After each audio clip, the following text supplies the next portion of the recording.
allez-vous? J'espère que vous allez bien. Alors, je suis ravie d'être de retour pour vous faire un petit tag parce que ça fait hyper longtemps. J'aime beaucoup les tags, mais quelquefois, euh, je ne trouve pas forcément qui m'intéresse davantage ou soit c'est pas le moment, etc.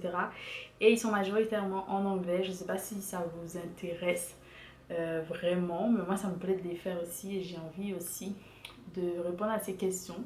Donc j'invite toutes les personnes qui aimeraient faire ces tags ou ce tag, c'est comme vous voulez. Et puis on va pas tarder.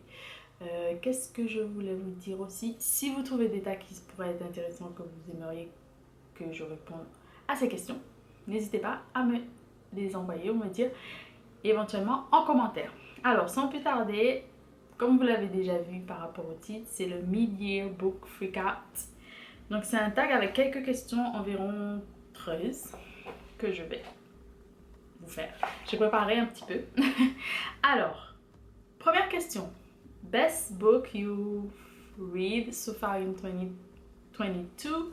Donc, le ou les meilleurs livres que j'ai pu lire au cours du mois, au cours de l'année 2022. Je dirais que j'ai 2 livres jusque-là, je vais vous les montrer. Donc, ces 2 livres dont j'ai déjà parlé, je pense, vraiment.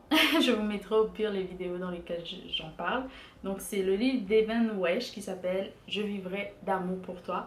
C'est un récit publié aux éditions Philippe Ray que j'ai reçu pour la rentrée littéraire de janvier. Donc je remercie aussi la maison d'édition.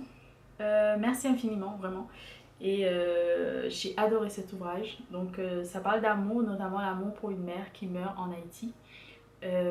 Et comment l'auteur explique que là-bas, en gros, Dieu ne tue personne en Haïti où personne ne meurt sans raison. Tandis que cette dame, cette Manlavo, était plutôt malade. Voilà. Je vous laisse la vidéo que vous retrouvez ici ou encore en barre d'infos pour aller voir ce que j'en pense. C'est vraiment un coup de cœur. J'y pense tous les jours en fait. Pas parce que je le vois tous les jours aussi parce qu'il était là. Mais j'aime vraiment cet ouvrage, j'aime vraiment la plume de l'auteur. Et voilà. Et le deuxième moment que j'ai vraiment beaucoup aimé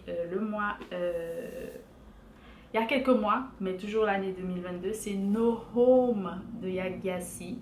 J'ai vraiment beaucoup aimé cet ouvrage, c'est un vrai coup de cœur. Donc là, on est au XVIIIe siècle, à la Côte de l'Or, qui représenterait le Ghana aujourd'hui. Et puis, on raconte les destins de 2 jeunes filles qui étaient sœurs, qui sont sœurs mais qui ne savent pas et qui ont connu 2 destins différents. Fascinant, fascinant, vraiment. Je recommande cet ouvrage. J'aime beaucoup et je vous dirai aussi, tellement j'ai aimé, je veux lire autre chose de l'auteur. Elle a écrit normalement pour le moment 2 romans, mais l'autre je l'ai déjà justement, donc voilà. C'est pareil pour cet auteur en fait, je vais tout lire, voilà, tout ce que je peux trouver. Ensuite, deuxième question. Best sequel you've read so far in 2022. Donc les meilleures suites que j'ai pu lire en 2022. Il faut savoir que je lis pas vraiment de séries, de choses comme ça. J'en ai pas lu cette année. Donc j'ai 2 choses que je peux vous dire que je souhaite faire qui ne sont pas des suites. C'est lire les autres ouvrages des 2 auteurs que je vous ai montrés. Donc Wesh, Evans Wesh et de Yagyasi. Donc, Yagyasi, son autre ouvrage, Sublime Royaume. Donc, ici, je l'ai en grand format, aux éditions Calman Levy. Donc, ça, j'ai vraiment envie de le lire pour continuer dans cette veine parce que j'ai aimé la plume de l'auteur. Et pour, du coup, Evans Wesh, j'ai envie de lire son premier roman, Les Brasseurs de la Ville, qui est toujours aux éditions Philippe Ray. Après, il a écrit des recueils de nouvelles, mais je ne sais pas si je vais les trouver. En fait, parce que ce sont des choses qui ont été éditées dans d'autres maisons d'édition que je ne sais pas si je vais retrouver ici en France, mais peut-être d'occasion en Haïti ou ailleurs. On verra, mais j'aime tellement la plume de cet auteur que j'ai vraiment, vraiment envie de lire ses autres ouvrages. Et si on doit parler de suite, j'ai commencé il y a quelques années maintenant, ça fait hyper longtemps, Akata Witch. Donc c'est le premier ouvrage des 3 de la série Akata. Donc c'est de Nnedi Okorafor. Donc le prochain ce serait de lire Akata Warrior et l'autre c'est Akata Women.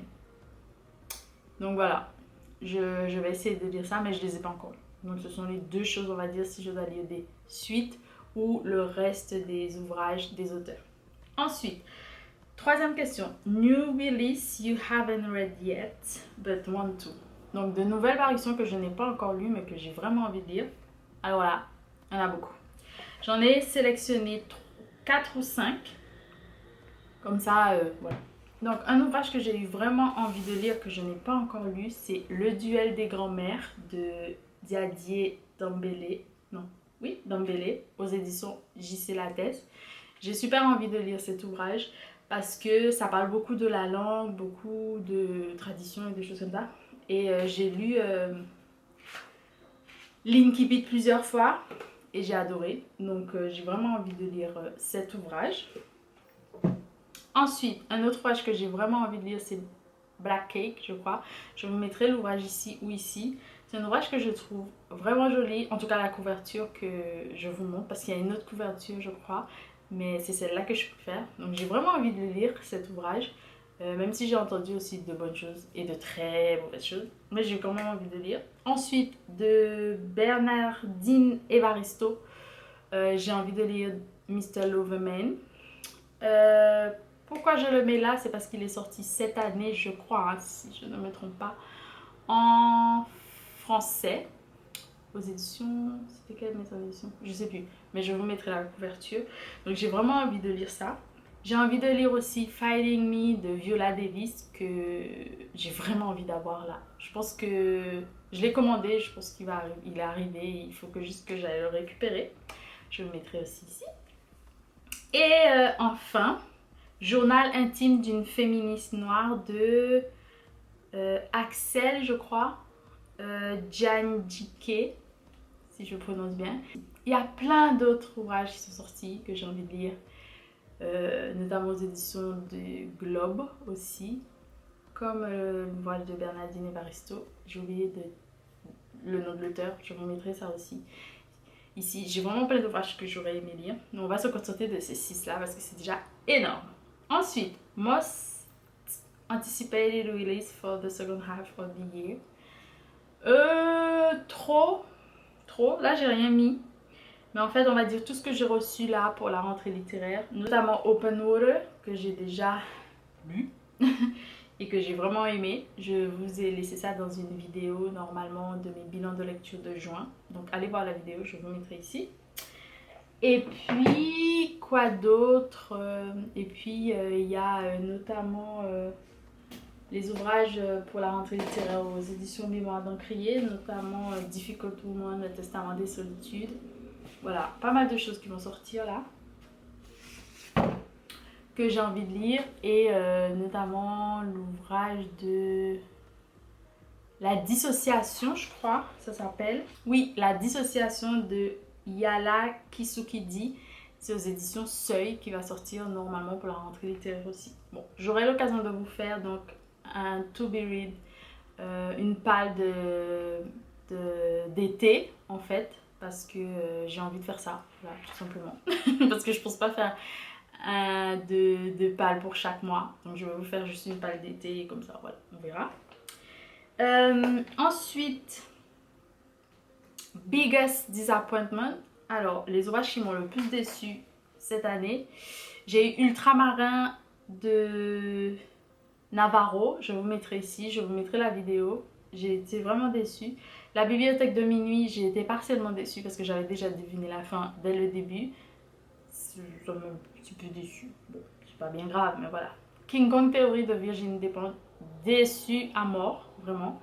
Et enfin, The Other Black Girl ou Black Girl de Zakaya Dalila Harris. Il y avait de très bonnes choses dans cet ouvrage, mais il y a quelque chose qui m'a vraiment dérangée avec notamment ce produit capillaire et le fait de vouloir se fondre dans un milieu grâce à ce produit capillaire. Et non, pour moi, ça n'a pas... Voilà, j'étais déçue. Je vous mettrai les ouvrages de toutes les façons. Mes plus grandes surprises, donc c'est un livre que j'ai lu en juin. Allez voir cette vidéo, c'est Cicatrices de Dali Mincha Touré. Je vous mettrai l'ouvrage. Pour l'année en général, La place de la parole noire de Jamila Ribeiro. Donc c'était un essai qu'on m'avait prêté et je trouvais ça bien. Je ne m'attendais pas à beaucoup parce que j'avais peur que ce soit trop difficile, etc. Et c'était plutôt un essai accessible et que je trouvais très intéressant et que je vais devoir m'acheter. Ensuite, septième question, c'est Favorite New Author. Donc mes primo-romanciers préférés, on va dire, mais aussi ceux que j'ai lus pour la première fois. Donc je vous en ai déjà parlé. Je vous en ai déjà parlé, donc c'était Yagassi que j'ai vraiment aimé, donc j'ai envie de lire ses autres romans. Enfin, son autre roman. Et enfin, Evans Welsh que j'ai vraiment beaucoup aimé, donc j'ai envie de lire ses autres romans. Et Cicatrices que j'ai trouvé trop bien, c'était un premier roman. Je sais pas s'il y en aura d'autres, mais j'ai vraiment beaucoup aimé. Parce que ça m'a vraiment beaucoup touchée. Et quand même Open Water parce que c'était une écriture particulière, il y avait une musicalité particulière aussi que j'ai beaucoup aimé, le fait qu'il parle beaucoup aussi de littérature, d'art, d'autres choses, de photographe, de pas mal de choses, c'était vraiment très bien. Et puis moi j'aime beaucoup cette vibe de la musique drill, London, Black People, c'est une vibe que j'aime bien. Ça me fait penser aussi à mes origines caribéennes, etc. Et ça me fait penser à beaucoup de choses de très positives pour moi. Donc voilà, j'ai vraiment beaucoup aimé. Ensuite, Newest Fictional Crush. J'en ai pas, j'ai rien mis. Je crois que j'ai rien mis parce que je sais pas, j'en ai pas. Newest Favorite Character. Ah oui, en général, j'aime beaucoup tous les personnages, entre guillemets. Après, ce que je déteste, je déteste pas vraiment les personnages dans les ouvrages. Je sais pas. Ça peut arriver que, bon, j'aime pas trop. Mais là, dans Trésor, du coup, de Alexa Mackenzie, j'ai beaucoup aimé Dulcie. Et ça m'a fait plaisir de la lire. Après, tous les personnages féminins dans cet ouvrage, je les ai trouvés super intéressants, notamment la tante de sa meilleure amie, que j'ai trouvée très intéressante, qui avait une vie atypique. Et voilà, j'ai bien aimé, j'ai vraiment bien aimé ces deux personnages, on va dire. Mais plus Dulcie parce que c'est une artiste et tout, et j'aime bien ça. Voilà, je retrouve plein de points communs plus avec elle que la tante de sa meilleure amie. Mais la tante de sa meilleure amie est intéressante également. Ensuite, dixième question. Book that made you cry. Donc les livres qui m'ont fait pleurer. Je pleure pas vraiment souvent. Je peux être très émue ou pas avoir peur, mais être bizarre parce que voilà. Mais là, j'ai eu quelques envies de pleurer parce que je pense aussi que j'étais dans un moment pas forcément bien. Et l'ouvrage est apparu à cette faille. Je lisais l'ouvrage pendant cette faille, on va dire. Donc c'était dans Les Aquatiques d'Oswald Lewat où vraiment il y avait une scène où on torturait quelqu'un. Et ça, je crois que j'ai pas pu tenir en fait. J'ai pas pu tenir et ça m'a donné envie de pleurer en fait. Vraiment, j'étais émue, mais ça m'a donné vraiment envie de pleurer. Je me rappelle pas avoir pleuré des larmes et tout, mais vraiment, ça m'a vraiment beaucoup touchée. Et l'autre ouvrage qui m'a donné vraiment envie de pleurer, et je vois que j'ai peut-être versé une larme, c'était Cicatrices, parce que quelquefois ce que la fille racontait c'était vraiment compliqué, il y avait plein d'émotions et j'ai l'impression que je les ressentais aussi, pourtant j'ai jamais vécu ce qu'elle a vécu, mais je sais pas, ça m'a tellement touchée que j'ai eu envie de verser une larme. Et c'est sa vie en général qui était pas triste, mais il y avait des choses tristes en fait dans cette vie, des choses vraiment qui pouvaient te briser en tant que jeune femme qui grandit et qui doit se construire. Donc oui, ça m'a donné vraiment envie de pleurer. Je crois que j'ai versé une larme. Book that made you happy. Des livres qui m'ont rendue heureuse. je rêvais d'amour pour toi. J'ai cru que j'étais en Haïti, j'ai cru que j'étais dans cette boutique, j'ai cru que ces gens-là c'était mes amis, j'ai cru que mon lavo c'était euh, une man lavo que j'ai rencontré quand j'étais jeune. Il y avait des lieux que je connaissais. Amine, qu'est-ce qu'il me faut de plus? J'étais heureuse. Je sais que l'histoire n'était pas forcément joyeuse, mais j'étais heureuse en lisant ça parce que j'avais l'impression d'être dans mon pays, vraiment. Et ensuite, La femme sans couleur, parce que ça fait longtemps que j'avais pas vu de poésie qui était à la fois. C'était beau, ça me donnait beaucoup d'espoir aussi. Et en même temps, il y avait des passages tristes évidemment parce que ça parle de la vie de femmes en général, de nos misères, de nos choses pas très drôles en fait, de nos révoltes aussi, mais ça m'a rendue heureuse et je l'ai lu 2 fois. Donc, ouais, je pense que ça m'a rendue happy et ça m'a donné heureuse et ça m'a donné envie d'écrire aussi davantage et de me dire que less is more. Less is really more. Qu'avec très peu, et on peut faire beaucoup de choses et que c'est fort. Voilà. Et enfin, most beautiful book you've bought so far this year or received. Donc les plus beaux livres, donc je pense que c'est vraiment les premières de couverture. Alors il y en a plus ou moins beaucoup. Après les couvertures américaines ou anglaises sont vraiment beaucoup plus belles. Mais je vais en choisir quelques-unes. Je sais pas moi. Je sais pas. J'ai bien aimé les aquatiques. J'ai trouvé ça beau. Vraiment. J'ai trouvé ça beau. Bon, la couverture est simple, mais j'ai bien aimé à cause de cette photo en fait. Je trouve les dames très élégantes et très dans leur. Avec leurs vêtements de leur pays, de leur. Je trouve ça super bien. Et puis plein d'autres choses, hein, vraiment plein d'autres choses, mais j'ai pas trouvé une belle couverture. Ah si, The Other Black Girl. The Black Girl, c'était l'une des plus belles couvertures pour moi, je crois. Ouais, je vous mettrai, je l'ai en liseuse, donc voilà. Et puis, what book do you need to read by the end of the year? Quel livre que j'aimerais lire avant la fin de l'année? Donc tous les livres que j'ai commencé. Donc Fragilité blanche, j'aimerais vraiment terminer. Beloved, je sais pas où est Beloved. Beloved, ah si. Beloved, j'aurais vraiment aimé terminer avant la fin de l'année. La fortune des Rougons de Zola, parce que je voudrais. Une vidéo sera dédiée à ça, je vous mettrai là-haut, ou si c'est pas encore sorti, abonnez-vous pour pouvoir voir ça. Manhattan Blues, que j'aurais vraiment terminé, recommencé ou terminé, poursuivre. J'aurais vraiment aimé commencer et terminer, donc, et d'un seul bras, La sœur Valais, sa maison, aux éditions Calman Levy de Cherry Jones. J'ai vraiment envie de lire ça parce que j'ai jamais rien lu de la Barbade. Sur liseuse aussi, j'ai commencé. Comment ça s'appelle? The Sun is Also a Star, que je vous mettrai ici. J'ai aussi commencé Pleasant View, que je vous mettrai ici. Donc, tous les livres que j'ai commencé et que je n'ai pas fini pour X raisons. Et puis, tous les livres de la rentrée littéraire, mais ça, je pense que soit je ferai un live sur Instagram, parce que j'ai pas terminé ma liste de livres que j'aimerais lire pour la rentrée littéraire. Il n'y en aura pas beaucoup. Ou je ferai une vidéo dédiée à ça une fois que j'aurai des livres ou que je les aurai lus. Voilà. Je crois que c'est tout pour le petit tag. Si vous voulez faire ce tag, n'hésitez pas à vous lancer. Je vous laisserai éventuellement les questions.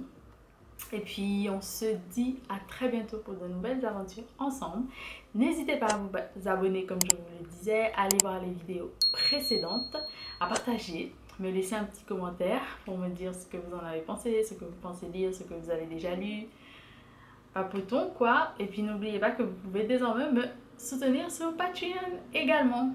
Donc je vous laisse aller voir ça avec le lien qui est en barre d'infos. Je vous embrasse fort, je vous souhaite de très bonnes lectures et on se dit à très bientôt pour de nouvelles aventures ensemble. Bisous!